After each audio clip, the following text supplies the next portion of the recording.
What's up, fight fans? This is Kurt DeVille with Counterpunch Boxing News, and I have some more news concerning Andy Ruiz. His latest bid on Deontay Wilder, this is what he had to say.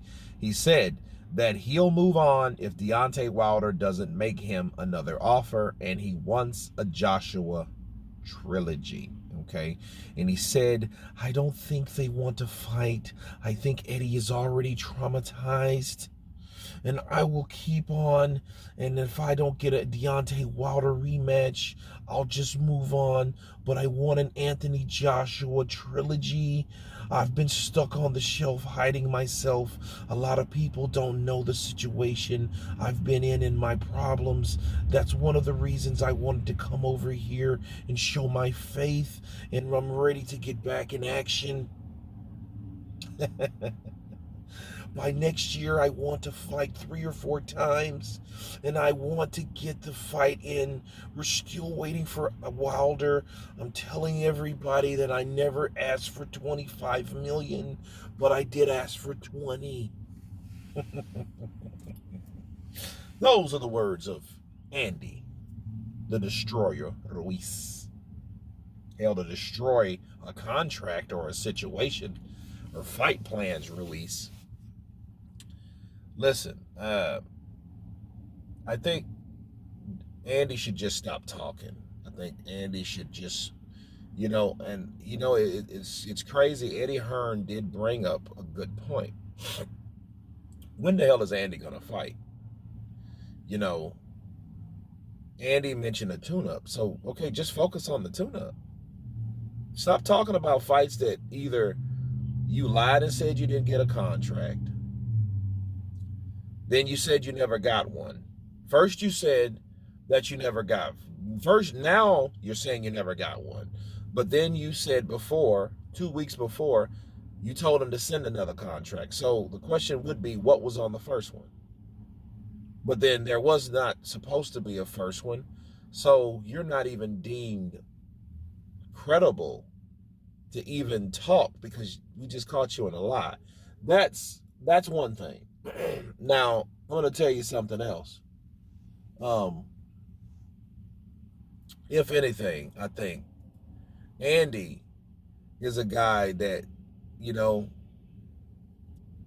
I feel that he needs to move on. Yeah, move on, shut up, get some fights in your belt.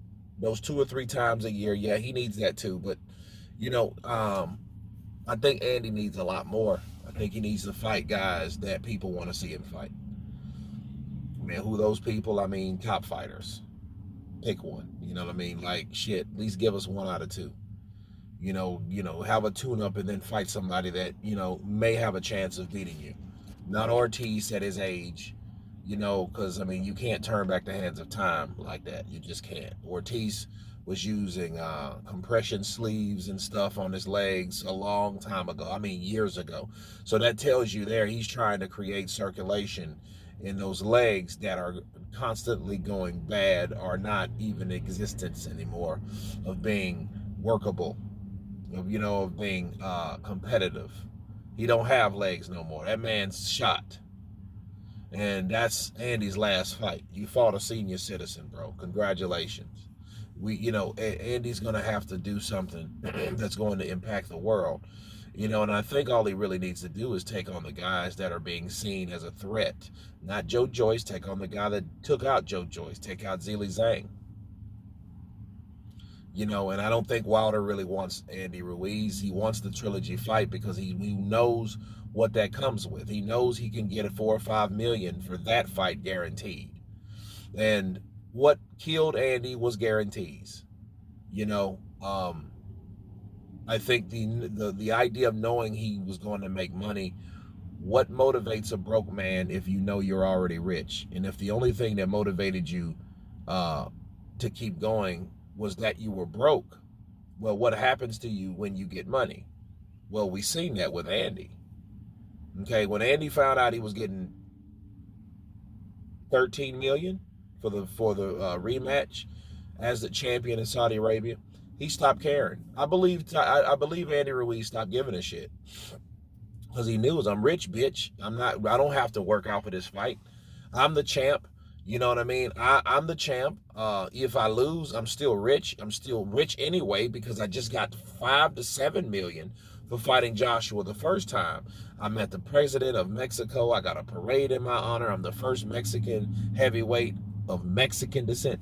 Bro, he ain't worried about nothing like that. You know what I mean? And if he still has an inkling of that money, that's why his attitude is the way it is right now. If he still has a few M's in the bank, if Andy still has that, because, 4 years is a long time, especially when you're living la vida loca or living la vida gorda, right? Like he was with, eating sushi off naked chicks and stuff like that, hanging out with the Pauls and their crazy lifestyle and getting smoked out because we know he was smoking weed and doing all this other stuff under the sun. Okay, so, but if he still has some money like that, that is the reason for his apprehensiveness for not wanting to fight guys. Sure, he says he wants to fight Wilder, but he was like, just give me what I want. That's a mindset or a voice of a spoiled person, of an entitled person. Andy Ruiz is entitled. That's all. He feels he's entitled to money because he's accustomed to getting certain money, and he knows if I can get this money at this point, I know I can get it again. So as long as I know I can get this type of money, why would I fight for money like $1 million? See, that $1 million when he fought Luis Ortiz, people, that made him resent boxing anybody else that's tough. You know what I mean? And he didn't want to fight him a couple years ago. And so that let him know, like, well, this ain't the same. And you think about it. In 4 years, 19, 20, 21, 22, 23, really 5 years. In 5 years, because this is the ass end of 23. In 5 years, people, this man has fought 4 times. He's fought 2 in 2019, which those were the zone shows. Those weren't PBC shows. And then he fought in 21, and then he fought in 22. But then understand, so you had 2 DAZN shows compared to 2 PBC shows. And this is easy to understand. Those 2 DAZN shows showed him that, hey, this is the money I want. But then he remembered, well, I'm an Al Heyman fighter. I'm on the same stable. So what happened? The 2 shows that he fought on PBC with Chris Arreola, right, as the tune-up. And then again, he fought Luis Ortiz late last year. Okay. He's seen the differences between the 2 pay scales.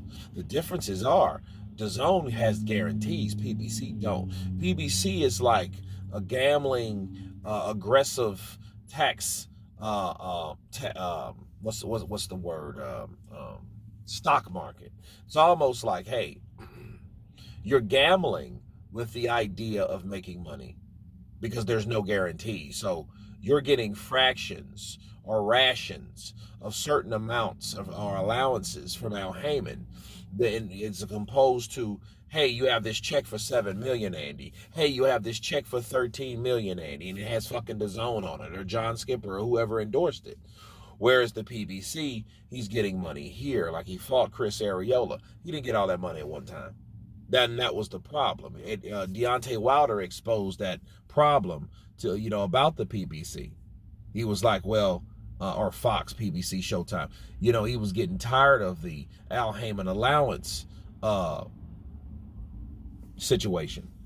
So, I think Andy's seen those 2. And in the last 2 fights, he's became more resentful because he's spoiled and he's understood, like, look, these are the fights I want over here, like I got with DAZN. These fights here are fucking bullshit. So the next fight with Wilder, that's why he's asking for so much money, because he knows that the PBC, their paying scale and the way and the method that they pay him is not what he was accustomed to. That's what happens when you get guarantees in comparison. And then going back to not getting guarantees. And then you can see the difference between the 2. And the difference between the 2, Andy found out that, like, hey, you know what? I don't like this shit. So if I'm going to fight Wilder, I want a guarantee like I had before with Eddie Hearn, Anthony Joshua, and the DAZN side of the street. But anyway, you guys tell me what you think of Andy threatening to walk away from negotiations or to move on from Deontay Wilder if he's not sent another contract. Of course, please subscribe. And you guys been Counterpunch. Peace!